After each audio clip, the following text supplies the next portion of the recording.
இதையெல்லாம் எண்ணி பார்த்துத்தான் அம்பேத்கர் எங்கள் மக்களுக்கு தனி தொகுதியே வேண்டும் என்று போரிட்டார்.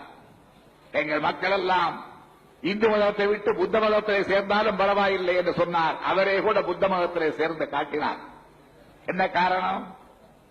இந்து மதத்திலே எல்லாம் உண்டு, இந்து மதத்திலே எல்லா உரிமையும் உண்டு என்று சொல்லப்பட்டாலும் கூட ஆழ்ந்து நோக்கினால் இந்து மதத்திலே, நம்முடைய மதத்திலே, நம்முடைய சாஸ்திரங்கள், சம்பிரதாயங்கள், புராணங்கள், இதிகாசங்கள், மனு நீதி போன்றவைகள் எல்லாம் என்ன சொல்கிறது என்றால், எங்கே நாம் ஏன் என்று கேட்டுவிடுவோம் என்கின்ற பயத்தால், எப்படி என்று கேட்டுவிடுவோம் என்ற பயத்தால், பெரும்பாலான மக்களுக்கு ஏன் உரிமை கிடைக்கவில்லை என்று கேட்டுவிட்டால் என்ன செய்வதற்கு என்ற அச்சத்தால், இது எப்படி நடக்க முடியும் என்று எங்கே கேட்டுவிடுவோம் என்கின்ற பயத்தால் தந்திரமாக என்ன செய்தார்கள் என்றால், சூத்திரன் படிக்கக்கூடாது, கீழ் ஜாதிக்காரன் படிக்கக்கூடாது, படித்தால் அறிவு வந்துவிடும் அல்லவா, படித்தால் கேள்வி கேட்போம் அல்லவா, அதற்காக படிக்கக்கூடாது என்றார்கள்.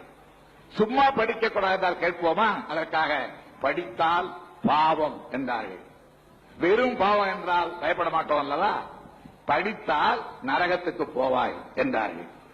அதையும் மிஞ்சி அவனால் படிக்க வந்தால் அவனை பிடித்து அவனுடைய நாக்கை இழுத்து வைத்து கொள்ளிக்கட்டையால் பழுக்க காய்ச்சி இரும்பால் சுட்டார்கள்.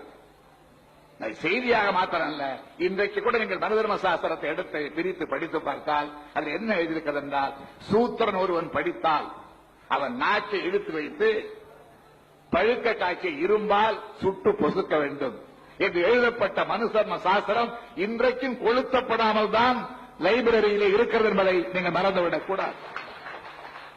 அவர்கள் கொளுத்தப்படவில்லை தவிர அதில் உள்ள கருத்துக்களை கொளுத்தியவர் பெரியார், அதில் உள்ள கருத்துக்களை காலிலே போட்டு மிதித்தவர் பேரறிஞர் அண்ணா, அதில் உள்ள கருத்துக்களை தூக்கி கடலில் எறிந்தவர் டாக்டர் அம்பேத்கர்.